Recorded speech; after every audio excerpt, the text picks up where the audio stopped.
अन्य व्यक्ति अगर उनसे मिलना चाहे तो क्या करे, कहाँ से आए, ये थोड़ा सा जानकारी। तो उन्होंने कहा कि 60 वर्षों से वे निरंतर संघर्ष और जाग रहे हैं। जी। अब कुछ 20 ग्रंथ गुरुदेव ने स्वयं अपने हाथों से रचित किए हैं। मैं एक कृपा पात्र शिष्य होने के नाते ये कह सकता हूँ कि गुरुदेव स्वयं में चमत्कार हैं। दिव्य दृष्टि से कई सारे प्रमाण देने वाले देश दुनिया के लिए, राम मंदिर के लिए, और उन्हीं के जो वचन हैं वो और उनके प्रमाण को न्यायालय ने भी स्वीकारा। ऐसे राम भद्राचार्य जी का भिलाई में आगमन हो रहा है 14 तारीख से 23 तारीख तक, अगले महीने फरवरी महीने में। आयोजन समिति है मेरे साथ में, क्या तैयारियां हैं, क्या क्या विशेषताएं रहेंगी कार्यक्रम में, उनकी पूरी जानकारी भैया आपका परिचय भी बताएंगे और क्या तैयारी हो रही है पूरी बात। जय श्री राम। जय जय श्री राम। मैं मनीष सिंह गौर, गुरुदेव राम भद्राचार्य जी का कृपा पात्र शिष्य, यहाँ पे माता कौशल्या मानस प्रचारिणी सभा और राम मिलेंगे आश्रम तेंदुआ शिवरी नारायण के तत्वाधान में गुरुदेव राम भद्राचार्य जी की कथा और हनुमत यज्ञ का आयोजन रखा गया है, जो 14 तारीख से शुरू होगा। 14 तारीख को कलश यात्रा होगी और 15 तारीख से सुबह प्रातः 9 बजे से लेके 1 बजे तक प्रतिदिन हनुमत महायज्ञ और 2:30 बजे से लेके 6:30 बजे तक गुरुदेव राम भद्राचार्य जी स्वयं अपने श्रीमुख से यहाँ के जनमानस को राम कथा रस का रसपान कराएंगे। जैसे कि आप बता रहे हैं कि आप उनके शिष्य हैं और करीब से जब शिष्य हैं गुरुदेव के पास रहते हैं तो जैसे उनकी दिव्य दृष्टि या उनके दिव्य प्रकाश पे बात होती है। जी। तो दर्शक ये समझना चाहते हैं कि ऐसी क्या विभूति है उनके अंदर, ऐसे क्या दिव्य शक्तियों की समाहित हुआ है ताकि उनको एक आँखों से दृष्टिविहीन होते हुए सारा कुछ दिखता है और सारे कुछ प्रमाण वो दे जाते हैं। समाज में व्याप्त तमाम लोगों के द्वारा विविधता वो कभी भी उन्होंने वो नहीं किया, चमत्कार के ऊपर कभी भी उन्होंने विश्वास नहीं किया गुरुदेव ने। लेकिन मैं एक कृपा पात्र शिष्य होने के नाते ये कह सकता हूँ कि गुरुदेव स्वयं में चमत्कार हैं। 2 माह की उम्र में प्रज्ञा चक्षु होने के बाद आज यदि गुरुदेव की जो उपलब्धियां हैं उन पे हम नज़र डालते हैं तो वो स्वयं में किसी चमत्कार से कम नहीं है। एक विश्वविद्यालय, दिव्यांग विश्वविद्यालय जो चित्रकूट में है, वहाँ पे 3000 दिव्यांग छात्र निःशुल्क रहते और पढ़ाई करते हैं। वो विश्वविद्यालय का संचालन से लेके सारी चीज़ें और इसके अलावा 220 ग्रंथ गुरुदेव ने स्वयं अपने हाथों से रचित किए हैं। उन्होंने कभी ब्रेल लिपि का उपयोग नहीं किया।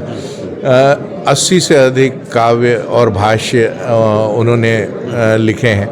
तो ये सारी चीज़ें देखते हुए मैं महसूस करता हूँ अपने आप में गुरुदेव ने हमेशा ही किसी भी चमत्कार का कभी उन्होंने समर्थन नहीं किया, लेकिन मुझे ऐसा लगता है कि ये उनके स्वयं में किसी चमत्कार से कम नहीं है। उनके शिष्य हैं बागेश्वर धाम वाले जो पंडित जी हैं, आचार्य धीरेन्द्र शास्त्री साहब, वो कहते हैं कि उन्हें दिव्य शक्तियों की अनुभूति उनके दादाजी के आशीर्वाद स्वरूप प्राप्त हुई और उसके बाद उन्होंने एक ही वचन कहा कि आज से आप हमारे और हम आपके। देखिए, तो ऐसी कुछ जानकारियां आप जब उनके आसपास रहते हैं तो कुछ ऐसी कुछ जानकारियां मिलती हों कि कभी कोई ऐसी कृपा दृष्टि ऊपर ईश्वरीय बनी हो उनके ऊपर जिसके बारे में वो बातें करते हो? नहीं, इस विषय में मैं कुछ भी नहीं कहना चाहूँगा क्योंकि इस विषय में मुझे कुछ जानकारी नहीं है। कभी भी ऐसा ना मेरी बागेश्वर बाबा जी से मैंने पहले बता रहे थे कि जब आप लोग उनसे चर्चा कर रहे थे जी। तो उन्होंने कहा कि 60 वर्षों से वे निरंतर संघर्ष और जाग रहे हैं। अब कुछ समय व्यक्ति अगर उनसे मिलना चाहे तो क्या करे, कहाँ से आए, ये थोड़ा सा जानकारी मैं मिला है जिसमें आराम करेंगे। तो वो जो बातें हैं थोड़ा सा बताइए। जी। देखिए, गुरु पूर्णिमा में जब मैं वहाँ पर गया था तो हमने इच्छा प्रकट की थी, गुरुदेव आप हमारे भिलाई और छत्तीसगढ़ को अपने चरण कमलों से अनुग्रहित करें। तब उन्होंने कहा था कि ठीक है, हम इस बारे में विचार करेंगे। और अगस्त को हम जब वहाँ पे पहुँचे तब गुरुदेव ने अपने जो कार्यक्रम देखते हैं उनको बुलाया और उनसे जब उन्होंने पूछा कि भाई इनको अगले वर्ष की कोई तारीख दे दीजिए, तब गुरुदेव ने को उनके शिष्य ने बताया कि भाई आपके 3 वर्ष तक की कथाएं अगली बुक हैं। तो गुरुदेव ने कहा कि क्योंकि मैंने आपको बताया वो अपने विश्वविद्यालय के लिए प्रति माह 27 दिन निरंतर कथाएं कहते हैं। देश में कहीं ना कहीं उनकी कथाएं चलती ही रहती हैं। अगले 3 वर्ष तक उनकी कथाएं बुक थी।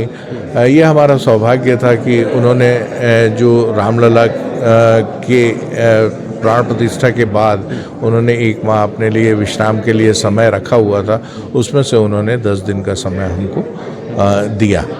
ये अंतिम सवाल, भिलाई में जो आयोजन होगा उसके लिए जो व्यवस्थाएं होंगी वो कैसी रहेंगी? मतलब महिलाओं के लिए क्या व्यवस्था रहेगी? अलग से कोई वीवीआईपी या वीवीआईपी के लिए अलग से व्यवस्था रहेगी? सामान वीवीआईपी जैसा कोई यहाँ पे इसका कोई वो नहीं किया गया है। अभी कार्य समिति बैठ के अभी तक इस बारे में कोई चर्चा नहीं हुई है। भीड़ बहुत बड़े तादाद में आनी है और उसके लिए व्यवस्थाओं का प्रॉपर होना लाजमी है और महिलाएं बहुत बड़ी संख्या में सुचारू रूप से होंगी। यहाँ पे जितने भी कार्यकर्ता हैं वो सारे लोग सक्षम हैं व्यवस्थाओं को सुचारू रूप से कर पाने में। तो निश्चित तौर पे इसकी जानकारी हम आपको एक बार फिर जब समिति की बैठक होगी उसके बाद फिर हम उपलब्ध करा सकेंगे। ये आयोजन से संबंधित पूरी जानकारी और आचार्य रामभद्राचार्य जी के बारे में जो कुछ जानकारियाँ उनके शिष्य थोड़ी बहुत रखते हैं और जो बातचीत हुई है वो आप तक पहुँचा रहे हैं। आयोजन काफ़ी बृहद और विशाल होने वाला है। साफ तौर पर हिंदुत्व जागरण के लिए और देश और समाज की संरचना को निर्मित करने के लिए जिस तरह से वो एक सोच रखते हैं उस सोच का संचार होगा। धार्मिक जो प्रवाह है वो आपको अविरल बहता हुआ दिखेगा। तो ज़रूर आइए। 14 तारीख से लेकर 23 तारीख तक फरवरी की डेट तय हुई है। जयंती स्टेडियम जगह है, वहाँ व्यवस्थाएं आयोजन समिति कराएगी कह रही है और उनके जो श्रीमुख हैं उनसे जो उद्गार या भाव आपको सुनने के लिए आप तड़प रहे हैं, ललायित हैं, उन भावों को आपको सामने से देखने का मौका मिलेगा। तो ये हम सब भिलाई वासियों के लिए बहुत गर्व और अनुभूति हो रही है इन चीज़ों को लेकर। आगे इन विषयों में लेकर अगर जो भी कुछ बातें होती हैं और कुछ व्यवस्थाओं से जुड़ी हुई कुछ बातें हमारे तक पहुँचती हैं हम आप तक जरूर पहुँचाएंगे। बहुत बहुत धन्यवाद।